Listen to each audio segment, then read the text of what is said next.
নমস্কার, তীর্থবার্তা চ্যানেলের পক্ষ থেকে আপনাদের সকলকে জানাই আমাদের চ্যানেলে অনেক অনেক স্বাগত।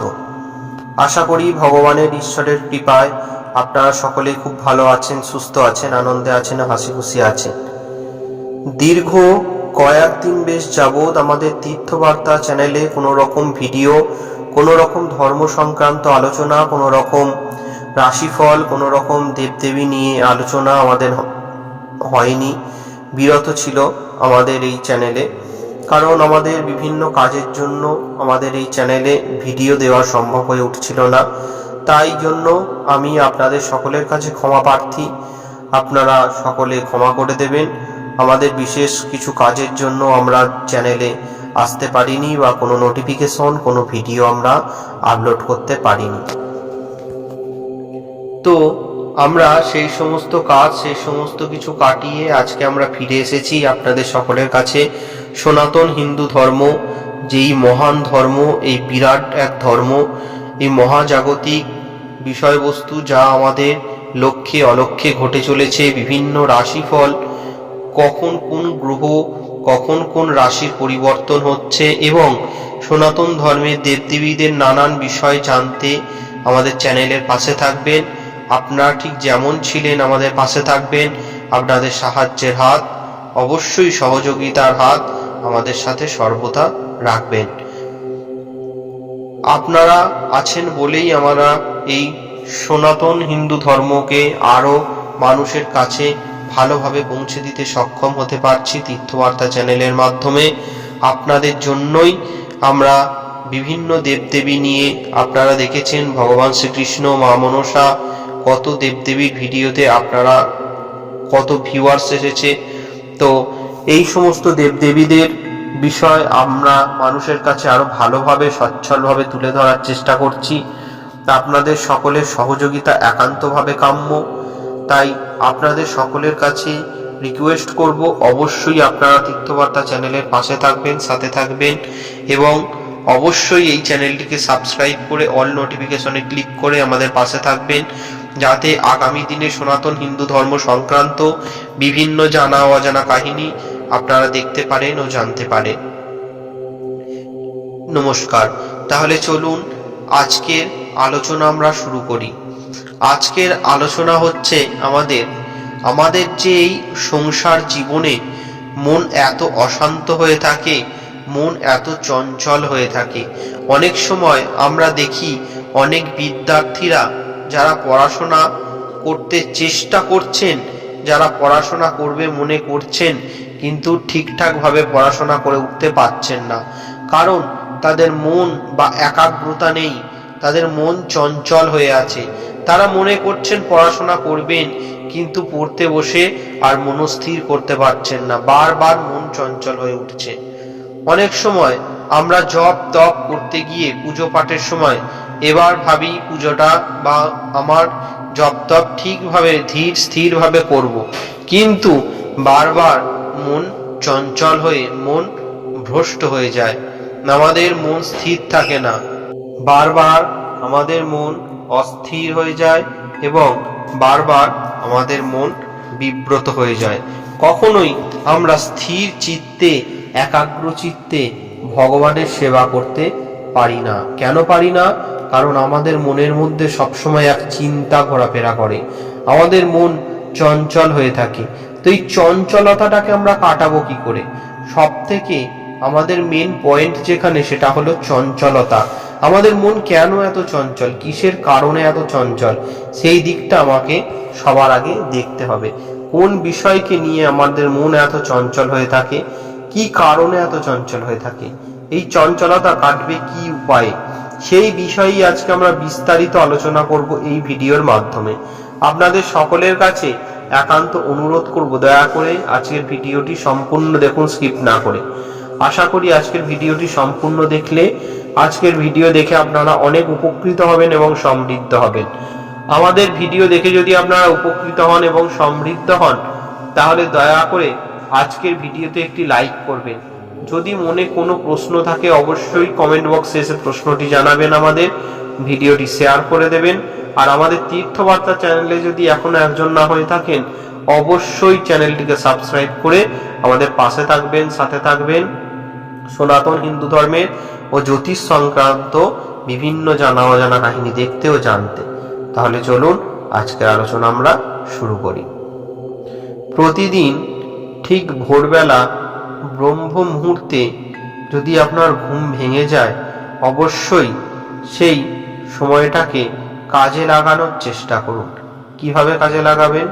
যদি প্রতিদিন ভোরবেলা ঠিক 3টে থেকে 4টে বা 4:30-র মধ্যে যদি আপনার ঘুম ভেঙে যায়, অবশ্যই উঠে পড়ুন। উঠে চোখে মুখে জল দিয়ে অবশ্যই আপনি আপনার আসন পেতে কিংবা আপনার বিছানার মধ্যেও আপনি করতে পারেন এই ক্রিয়াটি হলো আপনার যে ইষ্ট মন্ত্র বা আপনার যে গুরু প্রদত্ত মন্ত্র, সেই মন্ত্র আপনি 108 বার জপ করুন। আপনার যদি ইষ্টমন্ত্র বা গুরু মন্ত্র না থেকে থাকে, অবশ্যই আপনি তারক ব্রহ্ম নাম 108 বার জপ করতে পারেন। এরপর একাগ্র চিত্তে আপনার মেরুদণ্ড সোজা রাখুন এবং মহান ঈশ্বরের কাছে আপনি প্রার্থনা করুন। তখন সম্পূর্ণ জগৎ শান্ত, কেউ নেই, আপনি আর আপনার ইষ্ট দেবতা, আপনার ভগবান ও নিজের মধ্যে সংযোগ তৈরি করার চেষ্টা করুন এবং আপনার যাবতীয় যা সমস্যা সারাদিন চলতে থাকে, রাত্রি পর্যন্ত সমস্ত সমস্যা আপনি সেই পরমাত্মা বা পরমেশ্বর ভগবানের নিকট আপনি রাখুন। হে প্রভু, আমার জীবনের সমস্যাগুলি বারংবার চলতে থাকে। তারপর আপনি আপনার অন্তরাত্মা থেকে বা আপনার ভিতর থেকে কি উত্তর পান সেটি এবার খোঁজার চেষ্টা করুন। আপনি কি উত্তর পেলেন? আপনার ভগবান আপনাকে কি উত্তর দিলেন? অবশ্যই এটি একদিনে কোনোভাবেই সম্ভব নয়। এটি বারবার আপনাকে অভ্যাস করতে হবে। এটি নিত্যদিন যদি করতে থাকেন, আপনি উত্তর পাবেনই পাবেন এবং ভগবান আপনার সেই সমস্যা সমাধান করে দেবেন। তাই প্রতিদিন ভোরবেলা ঘুম থেকে ওঠার চেষ্টা করুন এবং নিজেকে পজিটিভ কাজে রাখার চেষ্টা করুন। অবশ্যই জপ, ধ্যান প্রভৃতি কর্ম করার চেষ্টা করুন। এই সময় যে সমস্ত বিদ্যার্থীরা রয়েছেন, যারা পড়াশোনা করছেন, তারা অবশ্যই এই সময় একটু মেডিটেশন করার চেষ্টা করুন, এই সময় একটু ধ্যান করার চেষ্টা করুন এবং এই সময় ধ্যান করলে আপনাদের স্মৃতিশক্তি অত্যন্ত বৃদ্ধি হবে। তারপর ধ্যানের পর আপনার যে সমস্ত শক্ত বিষয়গুলো রয়েছে, যে শক্ত বিষয়গুলি আপনি কিছুতেই অধ্যয়ন করতে পারেন না, সেই বিষয়গুলির প্রতি একটু সহজভাবে মনোযোগ দিয়ে পড়ার চেষ্টা করুন, যাতে আপনি অনায়াসে সেই সমস্ত জিনিসগুলি বোধগম্য হয়। কারণ এই সময় আমাদের মাইন্ড, আমাদের মস্তিষ্ক যথেষ্ট পরিষ্কার থাকে এবং আপনি পরমেশ্বর ভগবান কাছে প্রার্থনা করুন, দেবী সরস্বতীর কাছে প্রার্থনা করুন, মা সরস্বতী এই সমস্ত শক্ত বিষয়গুলি যেন সহজে বোধগম্য হয়। দেবী সরস্বতী হলেন বিদ্যার অধিষ্ঠাত্রী দেবী। তার কৃপায় সমস্ত শক্ত বিষয়, সমস্ত কঠিন বিষয়ও সহজে পরিণত হয়। তাই একটু আস্তিক হবার চেষ্টা করুন, ভগবানকে বিশ্বাস করার চেষ্টা করুন। মা সরস্বতীর কৃপায় আপনার জীবনে উন্নতি হবেই হবে। তাই এই সময় একটু সরস্বতী বন্দনা যদি বিদ্যার্থীরা করতে পারেন, অতি মঙ্গলজনক হয় তাদের জন্য। সরস্বতী বন্দনাটি হলো ওম শ্বেত পদ্মাসনা দেবী শ্বেত পুষ্পক শোভিতা শ্বেতম্বর ধরা নিত্যা শ্বেত গন্ধানুলেপনা শ্বেতাক্ষ সূত্রাস্তা চ শ্বেত চন্দন চর্চিতা শ্বেতো বিনাধরা শুভ্রা শ্বেত লঙ্কার বিভূষিতা শ্বেত গন্ধর্বৈ পূজিতা মুনিভিঃ সর্বৈ ঋষিভিঃ স্তুয়ত সদা স্তোত্রনয়নত্রং দেবী জগদ্ধাত্রী সরস্বতীম যে স্মরন্তি ত্রিসন্ধ্যায়াং সর্ববিদ্যা লভন্তি তে। এই মন্ত্রটি বলে মা সরস্বতীকে প্রণাম করে শক্ত বিষয়গুলি অধ্যয়ন করার চেষ্টা করুন। কারণ এই সময় গ্যারেন্টি দিয়ে আমরা বলতে পারি, আপনার মস্তিষ্কের ভিতরে বা আপনার মনের ভিতরে কেউ আপনাকে বিরক্ত করতে আসবে না, কেউ আপনাকে কাজে বাধা দিতে আসবে না। এই সময় জগৎ শান্ত, এই সময় আপনার মস্তিষ্কও শান্ত। তাই সঠিকভাবে সঠিক নিয়ম মেনে ভোরবেলা উঠে অধ্যয়ন করার চেষ্টা করুন। এতে আপনি জীবনে সফল হবেনই হবেন। এইভাবে যদি আমরা নিত্য যদি এই কাজগুলি করতে থাকি, আমাদের জীবনে উন্নতি লাভ অবশ্যই ঘটবে। আমাদের উন্নতি থেকে কেউ আমাদের আটকাতে পারবে না। নমস্কার। এই ছিল আজকে আমাদের আলোচনা, কিভাবে জীবনে অশান্ত মন, চঞ্চল মন থেকে আমরা নিষ্কৃতি লাভ করব, কিভাবে আমরা জীবনে একটু শান্তির সন্ধান পাব, কিভাবে আমরা জীবনে একটু সুখের সন্ধান পাব, কিভাবে আমরা জপ তপে মন বসাবো, পূজা অর্চনায় মন বসাবো, কিভাবে আমরা অধ্যয়ন কালে পড়াশোনার সময় আমরা একটু পড়াশোনায় মনোযোগ দিতে পারবো। বিভিন্ন আলোচনা করলাম আজকে আমরা এই ভিডিওর মাধ্যমে। খুবই গুরুত্বপূর্ণ কথা আলোচনা করলাম এই ভিডিওর মাধ্যমে।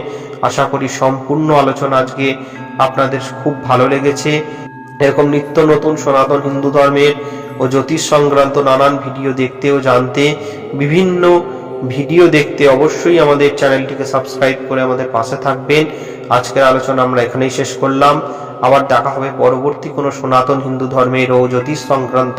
ঈশ্বরের চরণে প্রার্থনা করি আপনারা ততক্ষণ সকলে খুব ভালো থাকুন, সুস্থ থাকুন, আনন্দে থাকুন ও হাসি খুশি থাকুন। আর দেখতে থাকুন আমাদের এই ছোট্ট চ্যানেলটি তীর্থবার্তা।